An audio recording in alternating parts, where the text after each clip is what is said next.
कि कौना देवता के गढ़ल संवारल हो कि हमरा खातिर जमी पे उतारल हो कि तोहर अखिया बकैले दीवाना ये जाना बाड़ू अनमोल हो बाड़ू अनमोल ऐसन खजाना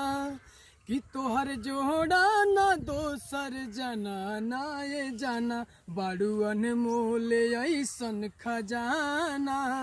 कि तोहर जोड़ा ना दोसर जनाना ये जाना बाड़ू अनमोल ऐसन खजाना कि तोहर जोड़ा ना दोसर जनाना ये जाना बाड़ू अनमोल।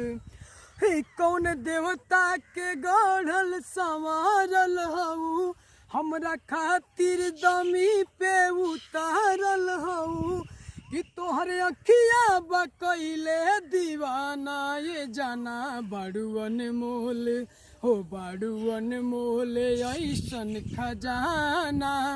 कि तोहर जोड़ा ना दोसर जनाना ये जाना बाड़ू अनमोल ऐसन खजाना कि तोहर जोड़ा ना दोसर जनाना ये जाना।